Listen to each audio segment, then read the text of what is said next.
नमस्कार दोस्तों, दीपक Kushwaha arts Olympic channel पर आप सभी का स्वागत है। और आज की इस वीडियो में बात करूंगा उत्तर प्रदेश लोक सेवा आयोग से 2010 में अपर नियुक्त सचिव की भर्ती आई थी उसी के संबंध में। क्योंकि भारत के इतिहास में चाहे आईएएस से लेकर के पीसीएस तक कोई भी भर्ती हो वो आज तक इतनी विवादित नहीं रही जितनी ये अपनी अपर निजी सचिव यानी कि एपीएस एडिशनल प्राइवेट सेक्रेटरी रही है। ठीक है ना। 2010 में भर्ती आई थी, वो विवाद में थी। 2013 वाली अभी पूरी नहीं हुई है, वह कुछ न कुछ विवाद में है। 2021 तो भी आ ही रही है। खैर ठीक है। तो देखिए 2010 वाले का पूरा माजरा क्या। पहली बात है, जो चैनल पर पहली बार आए हो तो चैनल को सब्सक्राइब जरूर कर लें, क्योंकि आप लोग देखिए वीडियो देख लेते हैं लेकिन चैनल को सब्सक्राइब नहीं कर रहे हैं। तो अंगूठे से दबाना या जैसे दबाइए लेकिन चैनल को सब्सक्राइब जरूर कर लीजिए। ठीक है ना। तो देखिए ये कहानी है कि भर्ती में धांधली के आरोप ने यूपीपीएससी के पूर्व परीक्षा नियंत्रक के खिलाफ मुकदमा दर्ज हुआ है। कहानी ये थी कि अपर नियुक्त सचिव भर्ती 2010 के मामले में सीबीआई ने उत्तर प्रदेश लोक सेवा आयोग के पूर्व परीक्षा नियंत्रक प्रभुनाथ आयोग के अज्ञात अफसरों, कर्मचारियों और बाहरी अज्ञात लोगों के खिलाफ फर्जीवाड़ा, कूट रचित दस्तावेजों के प्रयोग, धोखाधड़ी एवं आपराधिक अत्याचार, देखिए हिंदी आप देखते जाइएगा, का मुकदमा दर्ज कर लिया है। प्रभुनाथ वर्तमान में लोक निर्माण विभाग पीडब्ल्यूडी में विशेष सचिव के पद पर तैनात हैं। अब देखिए कहाँ से क्या धांधली कैसे क्या हुई थी। यह है कि एपीएस भर्ती 2010 में धांधली की सीबीआई जांच में यूपीपीएससी के तत्कालीन परीक्षा नियंत्रक प्रभुनाथ प्रथम दृष्टया आपराधिक साजिश में शामिल पाए गए हैं। हुआ ये था कि 2010 में जब भर्ती आई थी उसमें यह था कि समान हिंदी शॉर्ट हैंड और टाइप टेस्ट में शामिल होना पड़ेगा लोगों को। शॉर्ट हैंड टेस्ट कुल 135 अंक था और कम से कम 125 अंक पाने वाले अभ्यर्थियों को ही क्वालिफाई कराया जाना था। यही था कि शॉर्ट हैंड टेस्ट में 5% तक गलती अनुमान्य थी। ठीक है ना। 5% तक गलती मतलब माफ थी। ये था कि आयोग की 15 जून सारा खेल देखिए यहीं पर हुआ था।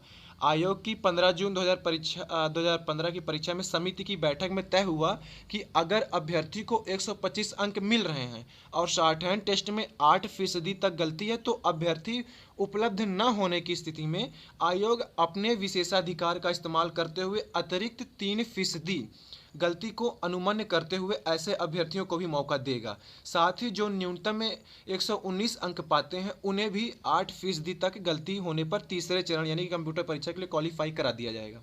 समझिएगा इस चीज़ को। ठीक है ना। इसी विशेषाधिकार की आड़ में भर्ती में धांधली हुई है। नियमावली में या प्रधान मतलब कि अभी तक ऐसा कुछ था कि 5% तक आपको माफ़ किया जाएगा, 8% कुछ भी नहीं था। कि आयोग ने अपना खेल खेलने के लिए अपने चहेतों को भर्ती करने के लिए ये 3% की अतिरिक्त छूट की थी। ठीक है ना। फिर देखिए जांच में सामने ये आया कि आयोग ने 1244 अभ्यर्थियों को तीसरे चरण के लिए क्वालिफाई कराया, जिनमें से 913 अभ्यर्थियों को न्यूनतम 125 अंक मिले थे। अब आप समझिएगा 250 पदों की भर्ती थी, 913 लोगों को बुलाया गया था, मतलब उनके 125 अंक थे। 250 भर्ती में यही 913 ही पूरे हो जा रहे हैं। लेकिन आयोग ने क्या किया कि और शॉर्ट हैंड टेस्ट में 5% या इससे कम गलतियां थी। समझिएगा 913 लड़के इनको मिल चुके थे, 125 अंक भी थे और शॉर्ट हैंड की परीक्षा में 5% या फिर इससे कम त्रुटि वाले लोग मिले थे। ठीक है ना। फिर ये हुआ कि आयोग ने 331 अभ्यर्थियों को और जो कि 119 से 125 अंक मिले थे और शॉर्ट हैंड टेस्ट में 8% तक गलतियां थीं, इनको शामिल कर लिया। तो सीबीआई ने सवाल उठाया कि जब पूर्व में लिए गए निर्णय के अनुसार न्यूनतम 125 अंक पाने वाले और अधिकतम 5% गलती करने वाले अभ्यर्थी की संख्या पर्याप्त थी, मतलब जब इनको 913 मिल गए थे तो ये बाकी 331 लोगों को काहे क्वालिफाई कराएं।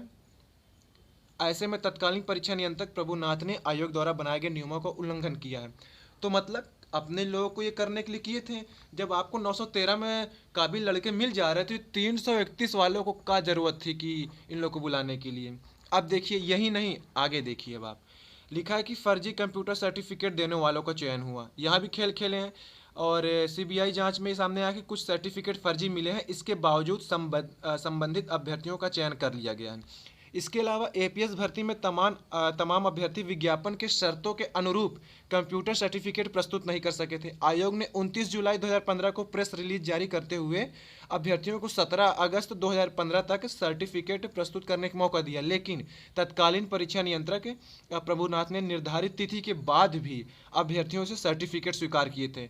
यहाँ साला विधानसभा विधान परिषद की भर्ती चलती तो जो दिन फॉर्म भरा रहा वही दिन परीक्षा की तारीख आ गई कि हम परीक्षा लेंगे। अब ये बता रहे हैं कि परीक्षा की तारीख जा चुकी है, मतलब कि जो इस समय निर्धारित किए थे कि हाँ आप लोग प्रमाण पत्र दिखाइए, वो तारीख जा चुकी है, तब आइए तो हम आपका वो ले लेंगे, आपको नियुक्ति देंगे। ये चीज़ था। तो ये हुआ कि निर्धारित तिथि के बाद भी आपका वो प्रमाण पत्र स्वीकार किया था, और कुछ अभ्यर्थियों को अपने कंप्यूटर सर्टिफिकेट बदलने की अनुमति भी दी थी। मतलब कि अपनी पसंदानुसार, जैसे स्वादानुसार नमक नहीं लेते हैं आप खाने में, तो वही चीज़ था। अब देखिए फर्जी कंप्यूटर सर्टिफिकेट देने वालों का चयन हुआ। और देखिए कहाँ कहाँ इनका छेड़छाड़ हुआ है कि सीबीआई की ओर से दर्ज एफआईआर में कहा गया कि एपीएस भर्ती के तहत शॉर्ट हैंड और टाइप टेस्ट में मूल्यांकन एवं स्क्रूटनी प्रक्रिया में वर्ष 2010 से 17 के बीच आयोग के तमाम अधिकारी कर्मचारी शामिल रहे। सीबीआई ने उनकी भूमिका को संदिग्ध मानते हुए कहा कि मूल्यांकन एवं स्क्रूटनी निर्धारित प्रक्रिया के तहत नहीं कराई गई, नंबरों को अनावश्यक रूप से घटाया और बढ़ाया गया है। बताइए अब जब आप 7 साल तक रखे रहेंगे पूरी कापी किताब पूरा ब्यौरा, तो आप पूछो चाहे जिसका नंबर घटाए जिसका बढ़ाइए, क्या कर सकता है कोई। इसी लापरवाही कारण कई योग्य अभ्यर्थियों का चयन नहीं हो सका और तमाम अयोग्य अभ्यर्थी चयन पा गए हैं। तो अब भैया मची है खलबली। 10 वालों की नियुक्ति बेशक हो गई थी, लेकिन वो अस्थायी के तौर पर थे। अब देखिए कैसे लात मार के निकाले जाते हैं, आप देखते जाइएगा। और फिर ये लिखा है कि बाकी चीज़ें वही हैं, आप तो समझ ही गए। तो खैर कुल मिला के यही है। और अभी कल के अखबार में भी मतलब प्रमुखता से खबर छपी थी कि फेल अभ्यर्थियों का भी अपर नियुक्त सचिव में चयन हो गया है। तो यही सारी चीज़ें हैं। बाकी अब जिन जिन का देखिए चयन हुआ है वो तो हैं परेशान ही, और उनको अस्थायी तौर पर ही रखा गया था क्योंकि ये प्रकरण न्यायालय में भी लंबित था और सीबीआई जांच भी चल रही थी, ठीक है ना। तो यही सारी चीज़ें, बाकी सारी चीज़ें आपके सामने ही हैं। तो बस इस भर्ती के संबंध में इतना ही था। और एक दूसरी बात वो कि पीटी की परीक्षा आपकी होने वाली है 20 अगस्त को, फिर इसके बाद एसआई स्टेनो वगैरह, फिर समीक्षा अधिकारी की भी है। तो अगर आप ऑनलाइन कोचिंग वगैरह करना चाहते हैं तो आप अनअकैडमी ऐप डाउनलोड कर लीजिए अपने गूगल प्ले स्टोर से जा करके। फिर आप free live classes, free mock test और फ्री पीडीएफ सब कुछ मुफ्त में इस सुविधा उठाइए। अगर जहाँ तक आपको चीज़ें समझ में आती हैं ठीक है, या फिर आपको लगता है कि नहीं चीज़ अच्छी पढ़ाई जा रही है, सब कुछ समझ में आ रहा है, क्योंकि समीक्षा अधिकारी की परीक्षा लोक सेवा आयोग की बात कर रहा हूँ, ये आपकी दिसंबर में है। उसके पहले आपका ये लेखपालों की भर्ती आ रही है अधीनस्थ से। फिर उसी के पहले आपका ये उप निरीक्षक आशुलिपिक, सहायक उप निरीक्षक लिपिक, लेखा लिपिक और उप निरीक्षक ये नागरिक वाले, इन तीनों ही पदों की परीक्षा होनी है। तो इसकी भी तैयारी में धार देने के लिए आप कोचिंग कर सकते हैं, ठीक है ना। चाहे आप 1 महीने कोचिंग कर लीजिए, 3 महीने, 6 महीने, जैसे अपनी सुविधा के अनुसार। मैं तो ये सलाह दूँ कम से कम 1 महीने करके पहले देख लीजिए कि चीज़ें आपको समझ में आ रही, बेहतरीन लग रही हैं कि नहीं। तो आप इसके लिए इंडिया 10 कोड का इस्तेमाल कर लीजिए। ज़्यादा कुछ नहीं करना है, 1000-1200 रुपया खर्चा है। अब 1 महीने के लिए इससे ज़्यादा मुझे नहीं लगता कहीं, मतलब कम से कम में आपको कहीं कुछ मिलेगा। तो आप ऑनलाइन कर सकते हैं। बाकी पीडीएफ मिल रही है मुफ्त में लाइव क्लासेज है, मॉक टेस्ट वगैरह सब कुछ मुफ्त में, जितना हो सके। मुफ्त वाला तो कुछ छोड़िए ही ना, आप सब कुछ एकदम घोंट डालिए पढ़ के, ठीक है ना। अगर फिर लगे कि नहीं आप चाहे एसएससी करना चाहते हैं, बैंक या रेलवे, कुछ काहे चीज़ तैयारी करना चाहते हैं, तो आप अनअकैडमी से कर सकते हैं। कहीं भी आपसे अगर क्या कहते हैं सब्सक्राइब करने के लिए, सब्सक्रिप्शन के लिए कोई कोड मांगता है, क्योंकि आप पहली बार जाएंगे तो उसको देखेंगे, खरीदेंगे, तो आप इंडिया 10 कोड INDIA 10 इंडिया 10 बड़े अक्षरों में इस कोड का इस्तेमाल करिए, आपको 10% की छूट मिलेगी।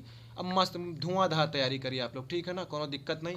1000-1200 में क्या चाहिए आपको। अब 1 महीना करके देखिए, अच्छा लगे तो आगे फिर करिएगा, ठीक है। तो आप ये जरूर कर लीजिए।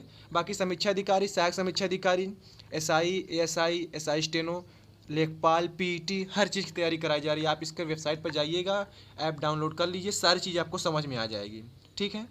और अनअकैडमी कितना बड़ा प्लेटफॉर्म है ऑनलाइन कोचिंग के लिए, आपको पता ही है। तो फिलहाल आज की इस वीडियो में बता, पूरा वीडियो देखने के लिए धन्यवाद।